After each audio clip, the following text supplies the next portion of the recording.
평안하셨습니까? 오늘도 레위기 토라 묵상 개관 도와드리기 위해서 마이크를 켰습니다. 오늘은 에모르네요. 에모르. 말하여 이르라. 레위기 21장부터 24장의 말씀 가지고 하나님의 말씀 좀 살펴보겠습니다. 제가 기도하고 시작하겠습니다. 바룩 아타 아도나이 엘로헤이누 멜렉 하올람.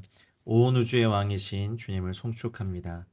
아슈에르 키드샤누 베미스보타브 베츠바누라 소크베드브레이 토라. 우리를 말씀으로 거룩하게 구별하시고 토라의 말씀으로 빠져들게 하신 주님을 찬양합니다. 주님, 저희들에게 지혜와 계시의 영을 허락하여 주사 하나님의 말씀을 깨달아 알게 하시고 죄와 자극과 또 우리의 마음을 빼앗는 수많은 것들이 가득한 시대에 하나님의 말씀에 우리의 마음을 고정시키고 빼앗기고 주님을 사랑하는 마음들이 우리 가운데 더하여 있게 하시옵소서. 레위기서의 말씀을 통하여서 우리 하나님의 거룩함을 배우고 또 우리에게 말하여 이르라 하신 주님의 말씀을 따라서 우리가 이 거룩함을 이루는 거룩한 시간들 되게 하시옵소서. 성령께서 직접 가르쳐 주시 원하오며 예수님의 이름으로 기도합니다. 아멘. 에모르 말하여 이르라는 레위기 21장 1절부터 24장 23절까지 말씀입니다. 에모르 이 말씀은 레위기 21장 1절 여호와께서 모세에게 이르시되 아론의 자손 제사장들에게 말하여 이르라 그의 백성 중에서 죽은 자를 만짐으로 말미암아 스스로를 더럽히지 말려니와. 여기에서의 말하다가 나왔습니다. 말하여 이르라. 동사가 에모르란 동사가 쓰였는데요. 히브리어에서 말하다를 의미하는 단어로 크게 두 가지가 있습니다. 첫 번째는 다바르인데요. 다바르는 듣는 이의 태도와 상관없이 말하는 것을 다바르라고 해요. 그리고 오늘 이 본문에 쓰인 것처럼 아모르가 있어요. 아모르는 이제 듣는 사람으로 하여금 어떤 목적을 이루기 위해 말하는 거예요. 그래서 하나님은 천지를 창조하실 때 아모르 하셨어요. 그러니까 아모르 말씀하셨어요. 그 동사가 바로 아모르 동사예요. 아모르가 가지는 목적이 있는데 하나님의 생명을 불어넣는 거예요. 아모르 동사는요, 파자해 보면 이제 어미를 의미하는 M과 이제 머리, 잉태, 영 이런 것을 의미하는 레이쉬로 이루어졌는데 어머니는 생명을 잉태하고 해산하는 그런 존재잖아요. 그래서 아모르는 하나님께 속한 생명을 전달하는 방법입니다. 히브리적인 관점으로요. 그래서 우리가 잘 아는 말씀처럼 로마서 10장 17절 그 들음은 영생은 믿음에서 나오고 믿음은 들음에서 출발하죠. 네, 들음은 예수 그리스도의 말씀으로 말미암는 겁니다. 여기서의 말씀이 이제 아모르에서 나오는 레마입니다. 하나님의 말씀은 토라는 하나님의 가르침이잖아요. 그래서 하나님이 자신의 백성들에게 아모르 하셔서 영의 세계에 대해서 계속 가르치십니다. 단순히 먹고 마시고 하는 어떤 그런 동물적인 육체적인 삶이 아니라 하나님의 형상을 닮은 인간으로 어떻게 살아야 될지를 가르치죠. 토라의 말씀을 가르치고 배우는 거, 듣는 건 복된 일입니다. 이번 주 토라 포션 파라샤 에모르는요, 제사장들에게 말하는 겁니다. 아까도 말씀드렸듯이 다바르가 보통 말하는 것이라면 아마르는 내용을 알아듣고 수긍하는 말이 곧 이제 지각하고 깨달아서 반드시 그대로 이루어져야 할 말입니다. 예를 들자면 이제 설교를 통해서 선포된 말씀이 좋은 말씀인 것 같긴 한데 무슨 말인지 모르겠다 하면 다바르고요. 하나님께서 나에게 하신 말씀 같다고 할 정도로 명확히 이해하고 수긍하면 아마르가 되는 겁니다. 이해하셨죠? 그래서 이번 주 토라 포션에 주신 말씀은 사실은 모세에게 주어졌고 그 대상은 제사장이었죠. 아모르의 말씀은 주로 제사장과 연결되어 있는데 베드로 사도가 저희들에게 그렇게 말씀하시죠. 너희는 택한 족속이요 왕 같은 제사장이다 하셨습니다. 그래서 이 말씀은 저희들에게 하시는 말씀입니다. 그래서 아모르가 우리에게 임하면 이제 하나님의 뜻이 깨달아지거든요. 그래서 하나님의 뜻을 깨달아 가르치고 행동하는 사람을 제사장이라고 합니다. 저희들은 이제 예수 그리스도의 말씀을 먹고 사는 존재이기 때문에 제사장적인 사명과 직임을 갖게 되는 거죠. 그래서 말씀은 곧 하나님이시기 때문에 말씀을 먹어서 취한다는 것은 하나님을 먹고 취하는 것입니다. 우리로 하여금 새 언약의 완성이 되는 성찬을 떠올리게도 하죠. 결국 주의 말씀을 먹고 깨닫는 건 주님과 온전히 에카드, 하나됨을 이루는 것이라고 말할 수 있습니다. 음, 주님의 말씀 아모르가 주어질 때 내 안에서 그 아모르를 받아들이지 못하도록 방해하는 게 있는데 그게 에모리거든요. 이제 아모르와 에모리는 사실 같은 단어인데 근데 아모르는 하나님의 말씀을, 에모리는 나의 말을 의미합니다. 사실 에모리 족속은 가나안에서 쫓아내야 될 7족속 중 하나죠. 이 말의 의미는 결국 우리의 내면에서 몰아내야 할 거짓자 중 하나라는 겁니다. 에모리는 나의 생각과 말을 중심으로 살고자 하는 거고, 그러나 아모르의 기준은 오직 하나님께 있는 거죠. 말씀으로 지어졌고 저희들은요. 또 말씀을 들음으로 생명을 얻고 말씀과 연합하여 하나님의 나라에 들어가죠. 그래서 그 말의 기준이 어디에 있는가가 중요합니다. 우리의 말의 기준이 나인지 하나님인지 말입니다. 성결한 법전이 이제 주로 이스라엘 백성을 대상으로 선포된 말씀인 것에 비해서 이번 주에 읽을 이 에모르 섹션은 제사장들만을 대상으로 하고 있습니다. 그래서 주로 이렇게 직접적으로 제사장들과 연관되어 있는데 이제 제사장과 이제 주검, 시체를 만지는 일에 대해서 또 제사장의 결혼, 또 제사장의 건강, 또 제사장들의 뭐 헌물 이런 거에 대해서 21장이 말을 하고 있는 거죠. 그래서 일반 제사장의 장례식과 결혼 규례에 대해서는 21장 1절부터 이제 9절까지가 나와 있습니다. 일반 백성은 이제 짐승의 주검을 만지지 말라 하셨고, 그냥 일반 제사장은 가족의 주검을 만지는 거는 괜찮지만 대제사장은 모든 주검을 만질 수 없습니다. 좀 다르죠. 대제사장이 오염이 돼버리면 부정하게 돼버리면 이스라엘 백성의 죄를 속할 수가 없기 때문에 그렇습니다. 그래서 21장 1절부터 9절까지는 일반 제사장의 이제 장례식과 결혼 규례에 대해서, 그리고 21장 10절부터 15절까지는 대제사장의 결혼 장례식과 결혼 규례에 대해서, 그리고 21장 16절부터 24절까지는 제사장의 신체적 조건에 대해서 말합니다. 그리고 22장에 가면 22장 1절 9절 보면 제사장의 음식을 어떻게 해야 되는지, 또 일반인은 또 어떻게 해야 되는지를 말하고 있습니다. 그래서 이전의 장들은 백성들의 거룩함에 대해 다루었다면 이제 21장은 제사장들의 거룩함을 다룹니다. 이제 이러한 순서는 백성들이, 성도들이 예수 그리스도 안에서 제사장으로 세워져 가는 일종의 단계 뭐 이런 것들을 보여주고 있는 거죠. 거룩은 더 높은 차원으로의 상승을 가져다 줍니다. 제사장들에게는 이제 다른 백성들에 비해서 더 높은 수준의 거룩함이 요구되는 거죠. 토라는 그 이유를 이제 그들이 하나님께 음식을 바치는 일을 하고 있기 때문이라고 말합니다. 사실 제사장은 평생 사람의 주검을 만져서는 안 됩니다. 근데 이제 18장에서 정의한 그 혈육들의 장례는 예외가 됩니다. 어머니, 아버지, 아들, 딸, 형제, 결혼하지 않은 친누이들. 근데 가장 가까운 가족들의 장례식에는 참여할 수 있죠. 주검이라고 번역된 히브리어가 이제 보면 네페시네요. 네페시인데 이건 이제 혼적인 영역, 또 육체의 생명이라고 할 때도 같은 단어를 씁니다. 히브리어에는 생명이라는 단어가 많거든요. 네페시, 네샤마, 루하, 하이옴 이런 것들이 있는데 네페시는 제일 낮은 차원의 생명입니다. 생명 자체라기보다는 이제 무엇과 연결이 되어야 온전한 생명이 되는 생명입니다. 예를 들면 저희가 이미 살펴본 말씀처럼 레위기 17장 11절에 보면 육체의 생명은 피에 있다 라고 하는 말씀도 피와 연결된 생명이 바로 네펫입니다. 그러니까 자신 자체로는 온전한 생명이 되지 않지만 무엇과 연결될 때 온전한 생명이 되는 것이 네펫입니다. 사람들이 속는 것이 있습니다. 사람들은 성령이 아니라 악한 영과 연결되어도 생명이 있다고 착각하죠. 그러나 성경은 하나님의 영과 연결되지 않은 생명은 죽었다고 합니다. 죄와 허물로 죽은 거죠.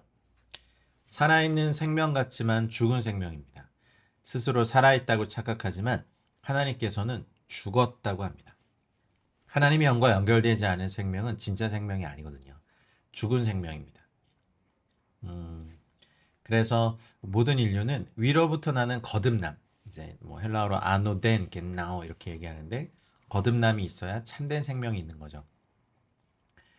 어, 하나님의 영과 연결되지 않은 생명은 사탄의 영과 연결되고 탐욕의 영, 뭐 육신의 정욕과 연결된 생명입니다.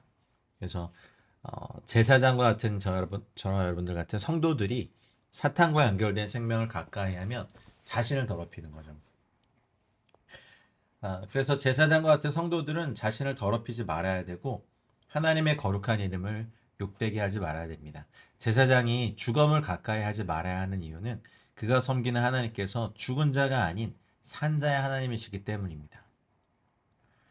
누가복음 20장 38절에 보면 하나님은 죽은 자의 하나님이 아니요 살아있는 자의 하나님이시라 하나님에게는 모든 사람이 살았느니라 하시니 말씀하신 것이 있습니다.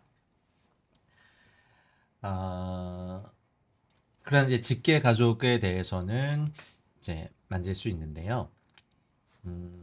이게 이제 이 레위기가 주어질 때가 이집트에서 바로 나온 그때지 않습니까? 근데 이집트 사람들은 사후세계를 믿었거든요. 그래서 미라를 만들고 그리고 그 왕들의 무덤은 그 영혼의 집이기 때문에 굉장히 화려하고 안락하게 만듭니다. 그래서 왕이 탄생했을 때부터 왕족이 탄생했을 때부터 왕의 무덤을 만들기 시작한다고 하죠. 죽어서는 자신의 시체를 미라로 만들고요. 그래서 미라를 만드는 책임자가 제사장이었습니다. 애굽에서는. 그리고 이 제사장은 그 자칼의 머리를 가진 그 아누비스라는 신의 마스크를 씁니다. 그래서 미라 만드는 과정을 지휘했는데 아누비스는 죽은 자의 신이거든요. 그래서 이집트의 제사장은 사람의 죽음을 처리하는 것이 주된 업무였는데 반해 하나님의 제사장은 사람의 죽음에 접촉하지 못하게 하십니다. 그러니까 레위기 21장의 규정을 받을 당시 이스라엘 백성은 이제 출애굽한 지 겨우 1년 정도 됐고 오히려 그 이집트의 생활이 더 익숙했었던 사람이기 때문에 하나님께서 시체와의 접촉을 금지하시면서 이집트의 종교적 전통에서 벗어나게 하시는 또 의도도 갖고 계십니다. 4절에 보시면 제사장은 그의 백성의 어른인즉 자신을 더럽혀 속되게 하지 말지니라 이렇게 말씀하셨습니다. 어른이라고 되어 있는 게 이제 바알인데요. 이제 우상 바알과 동일한 표현이지만 보통 남편이라는 뜻으로 많이 사용되거든요. 바알이.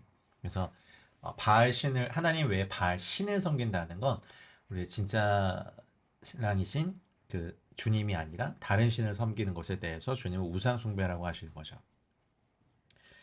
백성의 그 어른 또 지도자 뭐 주이기 때문에 자신을 더럽혀 속되게 하지 말아라라고 요구하고 계십니다.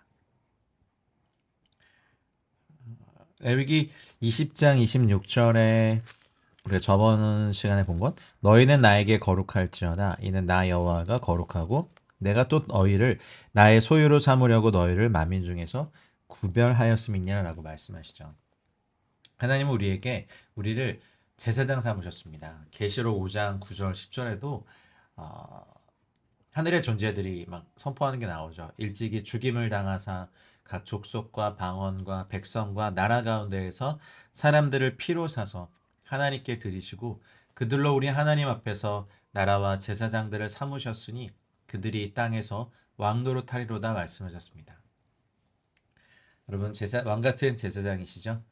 꼭 이 본문을 잘 읽으시고 여러분의 거룩의 교과서로 삼으시길 바랍니다. 5절에 보면 제사장들은 머리털을 깎아 대머리 같게 하지 말며 자신의 수염 양쪽을 깎지 말며 살을 베지 말고 이거는 이제 그 중동에서 이방 종교와 이제 문화권에서 사용하던 장례 풍습이거든요. 그 애굽의 사람들은 이제 머리를 미는 일을 통해서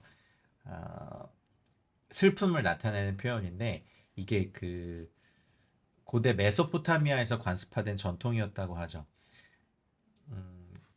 죽음을 슬퍼하면서 머리카락을 자르면서 슬픔을 표시했다고 기록하고 고대 그 메소포타미아 지역의 제사장들은 이제 긴 머리카락을 가지고 있다가 가족이 죽으면 머리카락을 잘라서 그 신들을 달래고 반대로 또 이집트 제사장들은 평상시에 머리를 모두 깎았고 가족이 죽으면 수염과 머리카락을 길게 길렀다고 역사가들은 기록합니다. 그리고 자신의 몸에 상처를 내는 건 죽은 자에 대한 마음과 소원을 표시할 의도로 사용한 것이 있습니다. 그러니까 몸에 칼자국을 내는 건 이제 근동 신들 중에서 아버지 신인 엘이 아들 바알이 죽었을 때 그의 죽음을 슬퍼하며 한 행동입니다. 거기서 이제 이것이 유래가 됐는데 훗날 갈멜산 정상에서 엘리야와 다투던 바알 선지자들이 그들의 몸을 자해한 일이 열왕기상 18장에 기록되어 있잖아요. 그래서 하나님은 그것에 대해서 경고하시는 거예요. 그 이스라엘 종교 예식을 이방 종교 예식들과 섞어서는 안 된다라고 경고하시는 거죠. 6절 그들의 하나님께 대하여 거룩하고 그들의 하나님의 이름을 욕되게 하지 말 것이며 그들은 여호와의 화제 곧 그들의 하나님의 음식을 드리는 자인즉 거룩할 것이라. 음식 레켐 이거는 원래 뭐 먹다, 양식, 빵 이런 거 의미하는데 레켐은 주로 화목제와 관련해서 사용되는 단어거든요. 레켐은 하나님께서 백성들과 화목을 이루기 위해 주시는 양식을 의미합니다.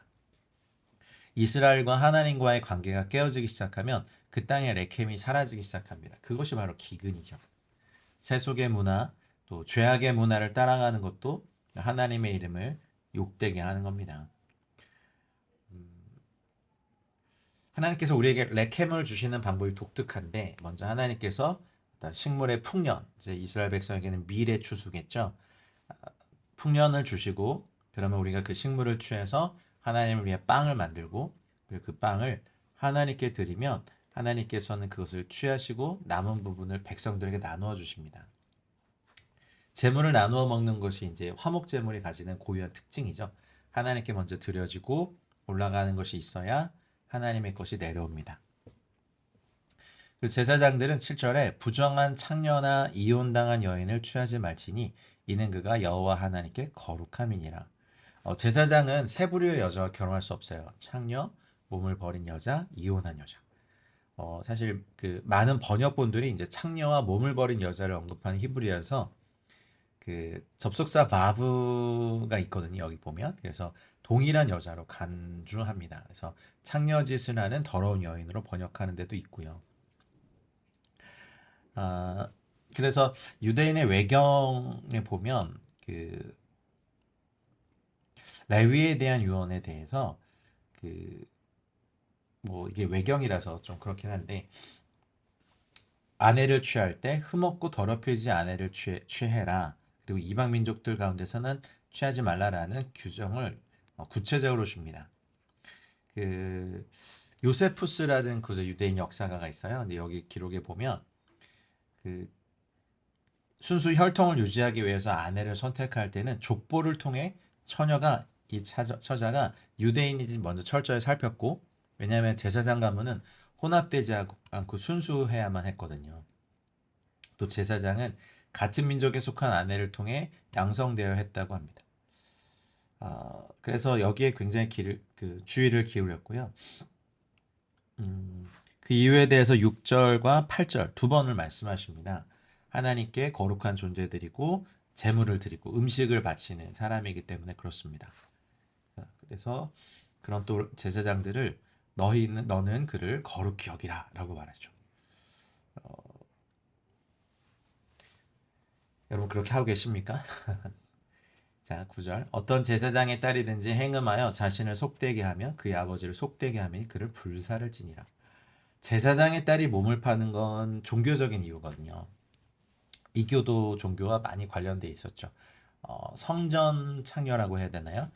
그 보통 이렇게 이방 신들에게 제사할 때 꼭 그 음행과 집단 성관계와 뭐 그런 극도의 타락이 있었기 때문에 성전에는 항상 그 몸을 파는 여인이 필요했죠. 근데 제사장의 딸이 그랬다가는 이걸 불에 태워 죽이라고 합니다. 구약에서 사람을 불로 태워 죽이는 범죄는 두 가지밖에 없는데 첫째가 모녀, 그러니까 아내와 장모를 성적으로 함께 취한 범죄일 때 불로 태워 죽이고 이게 이제 둘째는 이제 음행한 제사장의 딸입니다. 무서운 죄입니다. 자, 그리고 10절부터는 이제 대제사장을 위한 규례가 나옵니다. 자기의 형제 중 관유로 부음을 받고 위임되어 그 예복을 입은 대제사장은 그의 머리를 풀지 말며 그의 옷을 찢지 말며 어떤 시체든지 가까이 하지 말지니 그의 부모로 말미암아서도 더러워지게 하지 말아라. 대제사장에게 요구되는 기준은 일반 제사장에게보다 더 높죠. 일반 제사장은 아까 읽은 것처럼 혈육의 장례식에 참석할 수 있는데 반해 대제사장은요. 어떠한 죽음도 가까이 해서는 안 됩니다. 오늘날도 유태인들은 그 죽은 사람과의 촌수에 따라서 옷깃의 길이를 다르게 찢는다고 하죠. 장례 풍습이 그렇다고 합니다. 근데 대제사장은 가족의 죽음에도 접촉해서 안 되는 이유가 관유로 기름 부음을 받고 위임돼서 대제사장의 예복을 입고 하나님께 사역하는 사람이었기 때문에 그렇습니다. 그 미시나라는 이제 또 그 전승에 보면요. 대제사장은 누군가의 죽음을 위로할 경우에 예루살렘 성문까지 나갈 수 있었다고 하죠. 하지만 그가 성전에서 사역하는 동안은 성전을 떠날 수 없었고 또 대제사장이 초상을 당했을 때 백성이 대제사장을 음식으로 위로하려면 백성은 땅바닥에 앉고 대제사장은 단상에 앉아서 죽음에 접촉한 사람을 통해 더럽혀지는 것을 방지했다고 합니다. 예. 초기에는 이제 아론이 그 일들을 계속했지만 나중에 보면 대제사장직은 종신직이 아니라 1년 단위로 이 일들을 감당했다고 합니다. 연임할 수는 있지만 매년 절차에 따라 새로 임명되어야 했다죠. 신구약 중간사를 좀 연구해 보면 이제 시리아의 셀리우크스 왕조가 이스라엘 지배하고 있을 때가 있었어요. 근데 그때 대제사장직을 놓고 두 집안이 뇌물, 모함, 암살 이런 것 때문에 수십 년 동안 갈등한 것이 외경에 제일 마카비서에 기록되어 있습니다. 대제사장의 직분을 가지고도 싸운 것이 인간의 역사였습니다. 그래서 말씀하시죠. 그 가족의 장래가 있어도 성소에서 나오지 말고 하나님의 성소를 속되게 하지 말아라.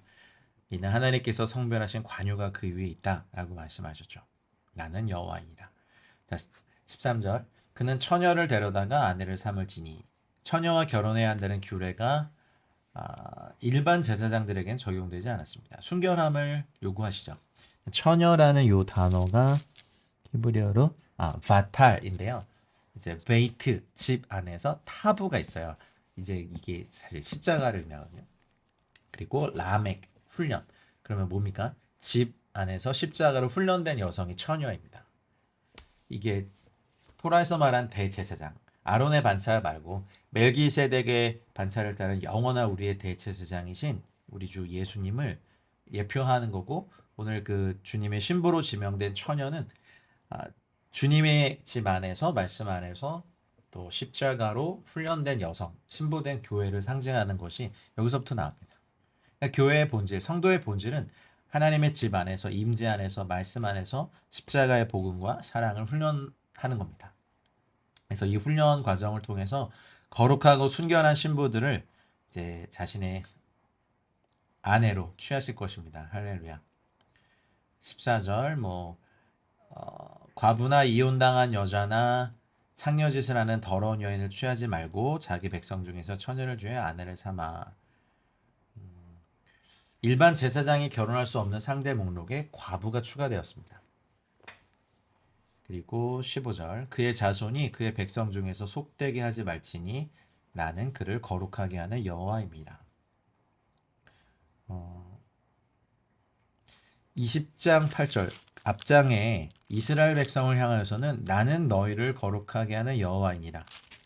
21장 8절은 제사장을 향하여 나는 너희를 거룩하게 하는 여호와이니라. 21장 15절은 대제사장을 향하여 나는 그를 거룩하게 하는 여호와이니라 이렇게 말씀했습니다. 조금 차이가 있죠? 잘 묵상해 보시기 바랍니다. 그리고 16절부터는 제사장의 신체적 조건들에서 말합니다. 왜냐하면 좀 온전해야 되거든요. 흠이 있는 자는 하나님의 음식을 드리려고 가까이 오지 못할 것이다. 그래서 다 검사하죠. 대제사장을 할 때. 맹인이나 다리 저는 자나 코가 불완전한 자나 지체가 더한 자나 18절부터 이게 한 12가지 정도의 목록, 결함 목록이 쭉 나옵니다. 발 부러진 자나, 손 부러진 자나, 등 굽은 자나, 키 못 자란 자나, 눈에 백막이 있는 자나, 습진이나 버짐이 있는 자나, 고한 상한 자나, 뭐 이런 신체에 문제가 있으면 하나님께 화제를 렉켐을 드리지 못하죠. 흠이 있어서 있은즉 나와서 그의 하나님께 음식을 드리지 못하고 22절 그는 그의 하나님의 음식이 지성물이든지 성물이든지 먹을 것이나 이런 결함을 가진 사람들은요 비록 제사장 사역을 할 수는 없지만 동료 제사장들의 얻은 수입은 함께 누릴 수 있습니다. 경건과 신체적 온전함은 서로 연관되어 있고 또 신체적 온전함을 위협하는 장애는 문제가 됩니다. 자, 제사장이 먹을 수 있는 것에 대해서 말씀하셨고요. 23절 그런 사람들은 또 휘장 안에 들어가지 못하는 것에 대해서 말씀하시죠. 그래서 24절 이와 같이 모세가 아론과 그의 아들들과 온 이스라엘 자손에게 말하였더라. 자, 21장은 이제 거룩한 사람, 제사장들과 거룩한 백성에 대해서 암호로 하신 말씀이라면 22장에 대해서는 거룩한 물건, 이제 집기나 재물들에 대해서 말을 하십니다. 말씀하십니다. 그리고 이따가 볼 23장은 거룩한 시간에 대해서 말씀하시죠. 이스라엘 백성이 하나님께 바친 음식을 이제 제물을 바치는 것에 대해서 말하죠. 이제 크게 보면 이제 성물과 집기에 대하여서 말씀하시고 제사장의 음식에 대하여서도 말씀하십니다. 한번 쭉 묵상해 보시기 바랍니다. 이게 규례이기 때문에 그렇습니다. 10절부터 또 16절까지는 제사장의 음식에 대해서 말씀하시고 17절부터 33절까지는 진짜 제물 바칠 때 지켜야 될 주의사항들을 말하고 있는데 17절부터 25절까지는 하나님께 드릴 음식, 제사 제물이 흠이 없어야 되는 것 그리고 자원하는 제물에서만 흠이 있는 것을 허락하고 계시죠. 그리고 26절, 28절에 보면 제물을 잡을 때 새끼를 낳은 짐승일 경우에 어미와 새끼를 함께 잡아서 안 되죠. 그리고 29절, 30절에는 제물 먹을 때 가난한 사람들과 나누어 먹을 수 있도록 제물을 먹는 기간을 준수하도록 규정하는 거예요.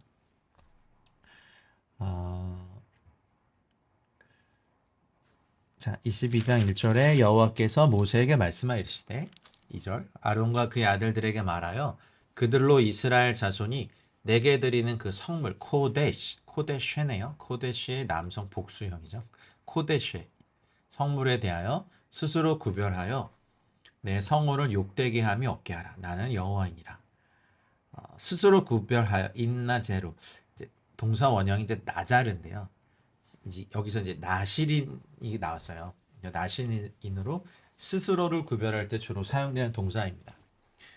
여기서 이 동사를 사용하신 이유는 이제 백성이 제사장의 생활을 위해 바친 성물을 먹기 위해서 제사장은 마치 나실인의 구별처럼 스스로를 구별하고 성결을 유지하기 위해 각별히 신경 써야 되고 그렇지 않으면 하나님의 성호, 즉 하나님 자신을 욕되게 한다는 것을 강조하는 목적 때문입니다. 여러분도 그렇게 하셔야 됩니다. 제사장이시잖아요. 그리고 3절 그들에게 이르라 누구든지 내 자손 중에서 대대로 그의 몸이 부정하면서도 이스라엘 자손이 구별하여 여호와께 드리는 성물에 가까이 하는 자는 내 앞에서 끊어지리라. 나는 여호와이니라. 가까이 하다라는 이 히브리어 동사 카라브 이거는요. 레위기에서 하나님께 예물을 드리다라는 의미로 되게 많이 사용됐는데 이제 히브리어 그 동사 활용형 중에 히필형이란 게 있거든요. 히필이 뭐냐면 사역 능동형이에요.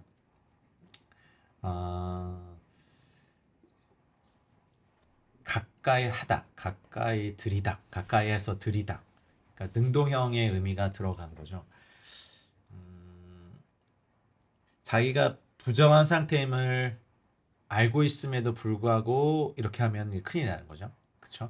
그래서 스스로 자신을 구별하는 일들을 하셔야 됩니다. 여러분들도 날마다 또 매 순간 자신의 마음과 생각과 육신을 살펴서 죄에 참여하는 일이 없도록 그리고 저희가 성찬하기 전에 저희가 또 회개하고 주님의 몸과 피 합당한 자인지를 돌아보지 않습니까? 그래서 그런 것처럼 우리에게 정결을 유지하는 방법이 여기에 있습니다. 4절 아론의 자손 중 나병 환자나 유출병자는 정결하기 전에는 성물을 먹지 말고 시체 부정에 접촉한 자나 설정한 자나 무릇 사람을 부정하게 하는 벌레에 접촉된 모든 사람과 이게 이제 벌레 쉐레츠네요. 쉐레츠가 레위기 11장에 기록된 이제 그런 뭐 바다의 물고기 떼 중에서 식용 금지된 것들, 네 발로 기어다니는 곤충들, 쥐, 도마뱀, 악어처럼 땅에 기어다니는 것들을 포괄적으로 가리키기 위해 사용되는 단어입니다. 그러니까 더럽힐 만한 것에 접촉된 자, 이런 것에 접촉된 자는 저녁까지 부정하니 그의 몸을 물로 씻지 아니하면 성물을 먹지 못할 것이며 해질 때야 정하리니 그 후에 성물을 먹을 것이다. 이는 자기의 음식이 됨이라 말씀하셨죠.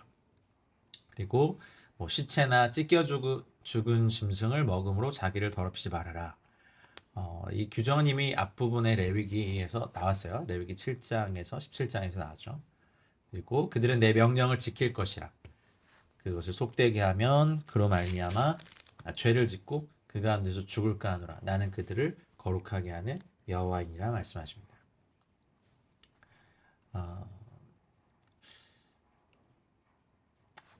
여기에서 배울 수 있는 것 중에 하나가 사실은 사역자들도 꼭 기억해야 될 것은 교회 중직자분들도 성도들이 하나님께 제물로 드린 헌금도 거룩합니다.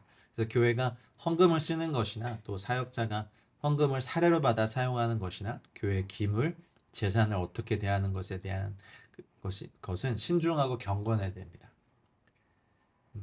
성도들이 하나님께 거룩하게 바친 예물을 경건하고 거룩하게 사용하지 않거나 성경대로 사용하지 않거나 잘못 사용한다면 하나님이 사역자들에게 책임을 물으시겠죠.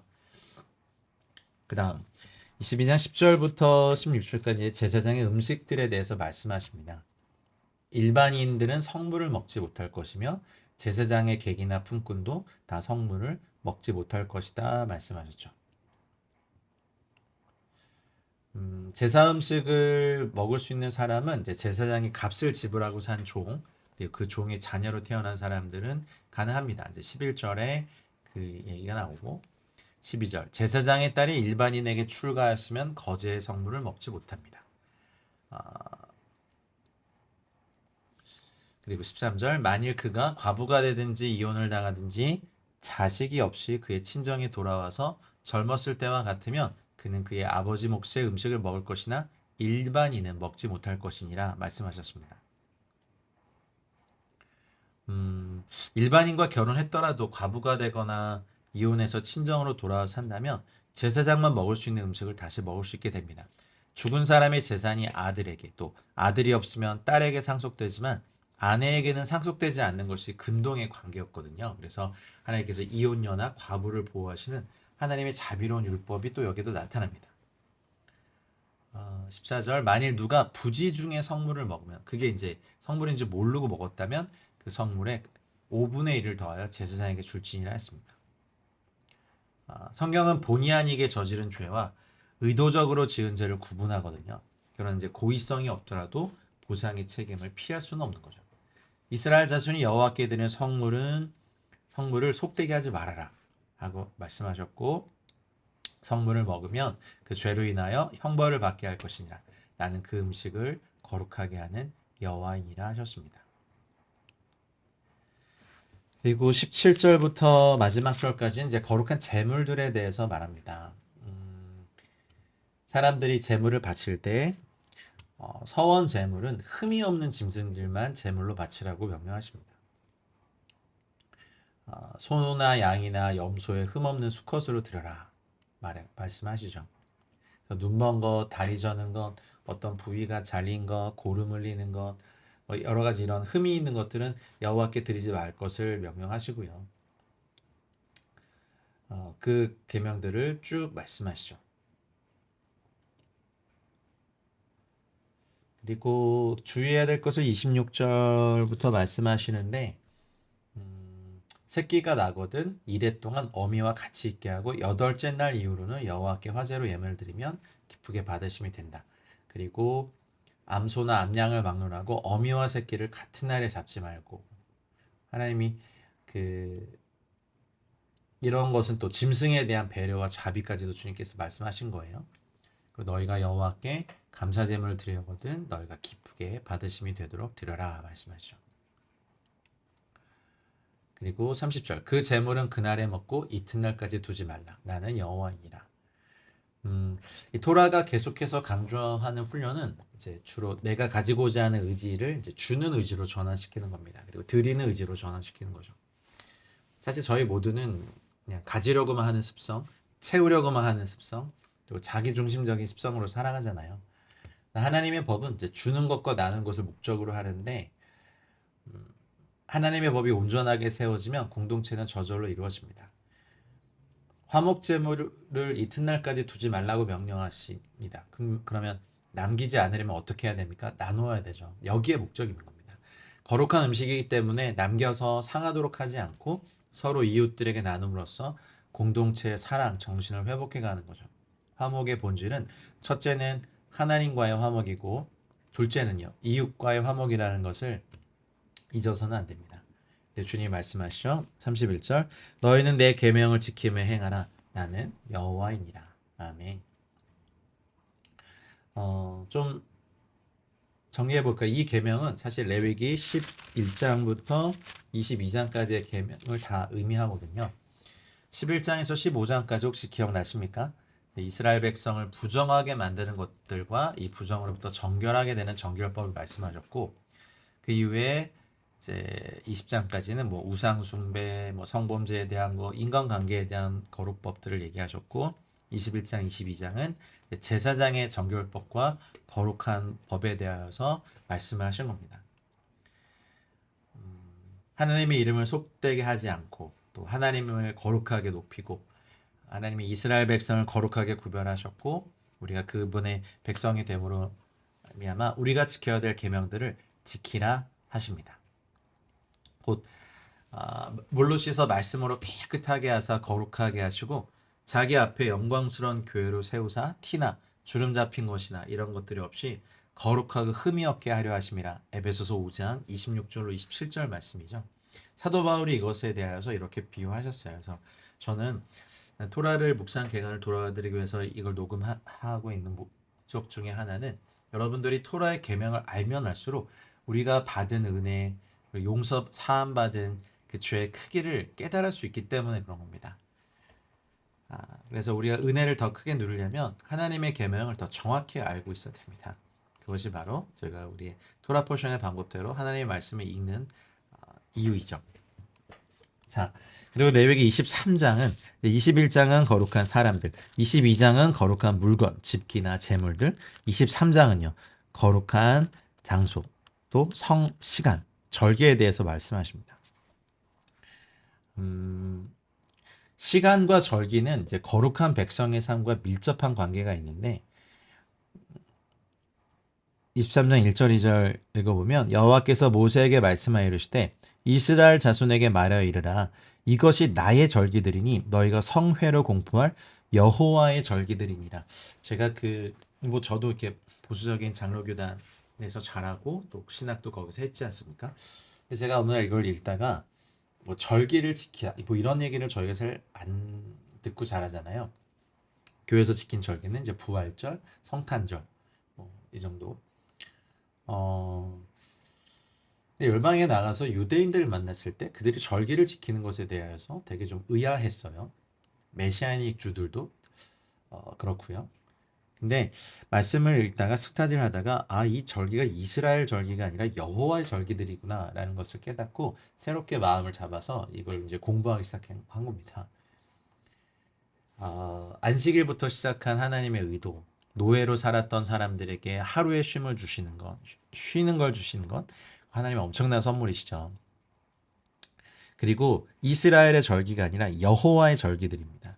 성경의 절기는 이제 히브리어로 하그라고 그러는데요. 축제라는 의미도 있지만 모에드, 정해진 때라는 의미도 있습니다. 그래서 모아딤 그러면 appointed time, 하나님이 정하신 시간.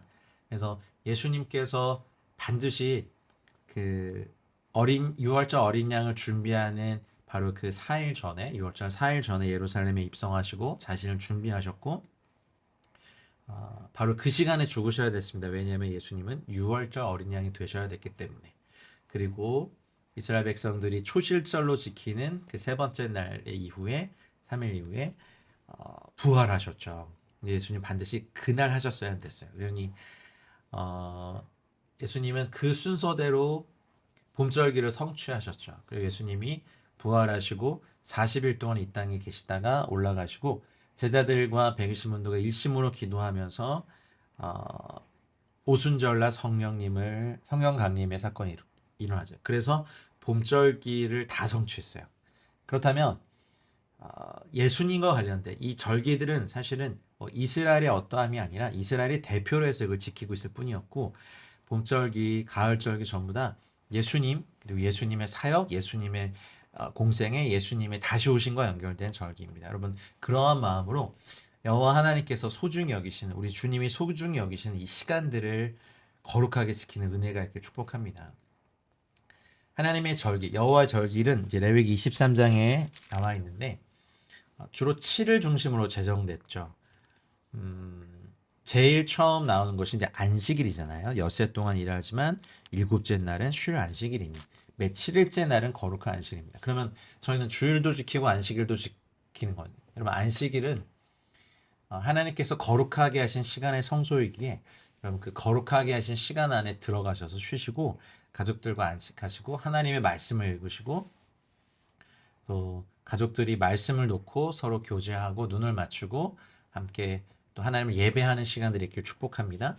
그렇게 7일째 되는 날의 안식일 그리고 여기지만 매 7년째 되는 해에 1년 동안 땅을 쉬게 하는 것도 안식년 그리고 7년씩 7번이 지난 50년째가 되는 해가 주빌리라고 하는 희년이고 이제 6월절 여호와 6월절 23장 5절 보면 첫째 달 열 나흔 날 저녁은 여호와의 6월절이요. 이게 이제 첫째 달이 사실은 유대력으로 성서력을 보면 아비벌이죠. 근데 아비벌이 나중에 포로기 이후에 니산월이라고도 불립니다. 그래서 아비벌, 니산월의 14일이 그러면 아비벌이 시작된 다음 7일의 사이클이 두 번 지난 14일 저녁이 6월절이죠. 그리고 무교절은요. 6월절 다음 날부터 7일 동안 진행이 됩니다. 그게 이제 하그하마 쪼트에서 니산월 15일부터 22일에 6월절 다음에 따라오고요. 첫 열매 비쿠림 이건 이제 니산월 16일에 6월절 다음에 따라오죠. 그래서 예수님이 딱 요 첫 열매들이 이제 초실절 이때 부활하심으로써 첫 열매가 되셨고 77절 다음에 오순 5개의 10이 곱하게 된 샤브옷라고 하는 이제 오순절은 첫 곡식을 바친 절기로부터 7일 사이클이 7번 지난 다음 77에 49 다음에 50일 날에 이제 샤브옷 오순절이 지켜지죠. 그게 보통 한 시반월 6일의 오순절입니다. 그다음 이제 그 가을절기 넘어가면 그 달력에서 7번째 달이 있거든요. 7번째 달이 이제 티슈리 월인데 오늘날에 한 9월에서 10월, 저희 태양력으로 한 9월에서 10월 정도 됩니다. 티슈리 월은 이제 가장 거룩한 달이고 세 개의 절기가 이 달에 다 포함되어 있습니다. 나팔절, 신년, 속죄일, 초막절. 그래서 그 장막절, 뭐 수장절이라고도 하는 초막절은 7일 동안 지속이 되고 8일째 되는 날에 마지막 성회가 열립니다. 레위기 23장은 여러분 그 열린 마음으로 잘 이렇게 묵상해 보십시오. 봄철 절기들에 대한 규례들이 쭉 나옵니다. 안식일이 1절에서 3절까지. 다음 6월절과 무교절이 4절에서 8절까지. 그리고 첫 번째 곡식절기로 말한 것이 9절에서 14절까지. 그리고 두 번째 곡식절기가 15절에서 22절까지. 그리고 23절에서 25절까지는 7월 초하루 안식일. 그리고 23장 26절부터 32절까지가 속죄일.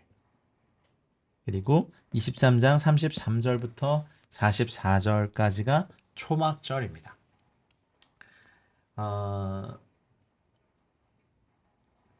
저희가 이미 여러 번 이제 말씀드린 것처럼 봄절기는 예수님의 초림과 가을절기는 예수님의 재림과 연결됐기 때문에 봄절기는 예수님께서 오셔서 다 성취하셨어요. 그렇죠? 그리고 이제 저희가 나팔절, 속죄일, 초막절을 기다리고 있습니다. 그때가 언제인지는 모르지만 이 가을절기를 또 저희들이 기억하면서 여호와의 절기 이것들을 정신들 기억하면서 저희도 이 땅에서 거룩을 잃지 않고 세상의 풍조에 물들지 않고 주님 앞에 깨끗함으로 주님의 다시 오심을 기다리는 저 여러분들 모두가 되시기를 주의 이름으로 축복합니다. 이번 주 에모르 주간의 하프타라는 에스겔서 44장 15절로 31절입니다.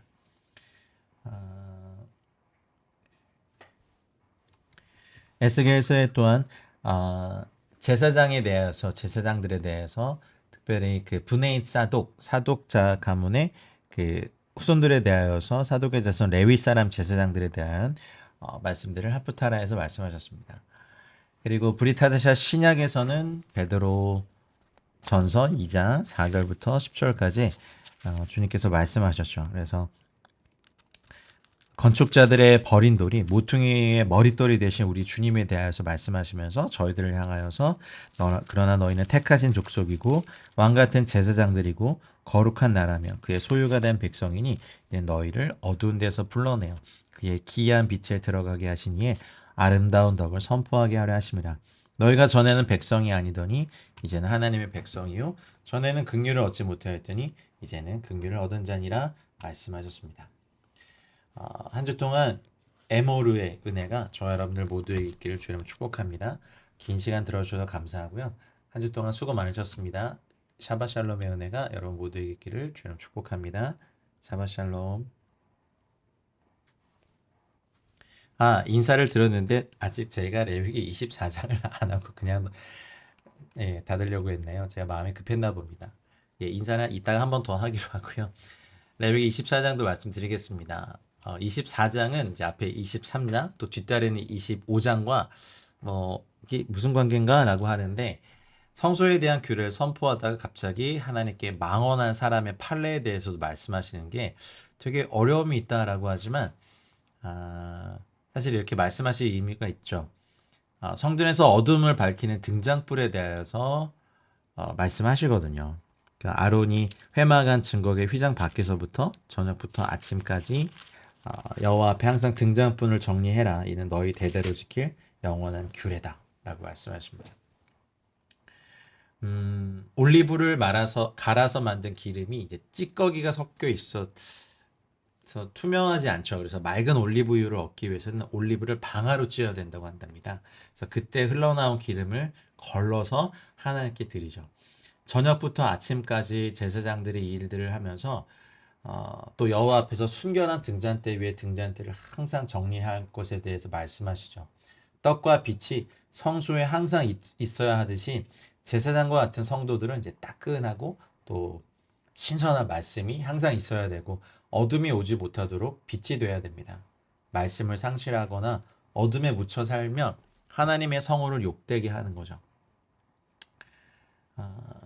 진설병에 대해서 말씀하신 것도 있고요. 그리고 여호와 앞 순결한 상 위에 두 줄로 한 줄에 6씩 진설하고 진설병 하나님의 말씀을 담아놓는 그 상도 여호와 앞에 순결해야 합니다.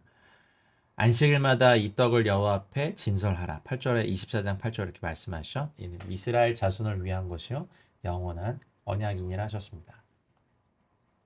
누룩을 넣지 않고 만든 하나님과 나 사이에 그냥 진실한 있는 모습 그대로의 하나님이 창조하신 모습 그대로로 하나님께 나아가고 우리는 하늘에서 내려온 살아있는 떡이신 우리 주 예수 그리스도를 먹음으로 말미암아 우리는 이 성소 안에서 계속해서 주님과 함께 교제할 수 있습니다. 이곳에 하나님께서 등불과 또 진설병, 빵을 주셨다는 의미는 우리의 내면에도 계속해서 이것이 유지되어야 된다는 말씀입니다. 10절부터는 하나님의 거룩한 이름에 대해서 말씀을 하시는데 이방인이라고 할지라도 이스라엘 땅에서 사는 한 이스라엘의 율법을 준수하도록 말씀하십니다. 11절에 보면 그 디브리의 딸, 단지파 디브리의 딸이었더라 이렇게 되어 있는데 이스라엘 여인의 아들이 여호와 이름을 모독하며 저주함으로 무리가 끌고 모세에게로 가니라. 그의 어머니의 이름은 슬로미시요 단지파 디브리의 딸이었더라. 디브리는 이제 다바르 말씀이란 뜻이고 슬로밋은 평화롭다는 뜻인데 이들은 단지파의 사람들이거든요. 다는 심판이란 뜻을 가집니다. 심판은 디브리 곧 말씀으로 이루어지고 말씀에 의해 심판을 받으면 샬롬이 주어진다는 뜻입니다. 근데 아무리 이스라엘의 아들이라고 할지라도 여호와 이름을 모독하는 죄, 즉 예수님을 부인하는 죄를 지으면 심판을 받아 죽을 수밖에 없다는 것을 말씀하십니다. 여호와께서 모세에게 말씀하시죠. 그 저주한 사람을 진영 밖으로 끌어내서 모든 사람이 그들의 손을 머리에 얹게 하고 온 회중이 돌로 그를 치라 하십니다. 여호와 이름을 모독하면 반드시 죽일지니 온 회중이 돌로 그를 칠 것이니라. 거류민이든지 본토인이든지 여호와 이름을 모독하면 그를 죽일지니라.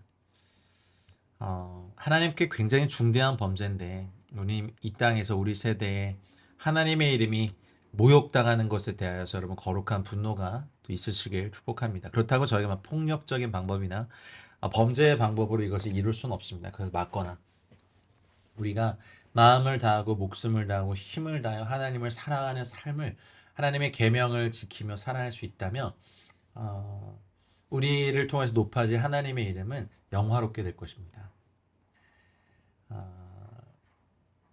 22절 거류민에게든지 본토인에게든지 그 법을 동일하게 할 것은 나는 너희의 하나님 여호와임이니라 이렇게 말씀하십니다. 그래서 23절에 모세가 이스라엘 자손에게 말하니 그들이 그 저주한 자를 진영 밖으로 끌어내어 돌로 쳤더라. 이스라엘 자손이 여호와께서 모세에게 명령하신 대로 행하였더라. 그래서 신성 모독한 죄에 대하여서 이렇게 끌어내서 돌로 치는 것 스테반이 이렇게 당했었고요. 또 복음을 전하는 수많은 사람들이 이렇게 당하고 죽었죠. 그러나 주님은 아십니다. 그들이 자신들의 열심으로 그 복음을 회방하는 자들이 됐다는 것은요. 그래서 레위기 21장, 22장, 23장, 24장까지 이제 거룩함에 대해서 거룩한 사람들, 거룩한 물건들, 거룩한 시간들, 그리고 거룩한 주님의 이름까지 그리고 우리의 내면에는 순결한 등잔대 위에 등잔불과 기름과 떡이 계속해서 유지되어 있음을 말씀하시면서 제사장들에게 말하여 이르셨습니다. 여기까지 하고 제가 끝냈어야 되는데 아까 미리 했네요. 그래도 긴 시간 들어주셔서 감사합니다. 한 주 동안 수고 많으셨습니다. 샤밧 샬롬 사랑하고 축복합니다.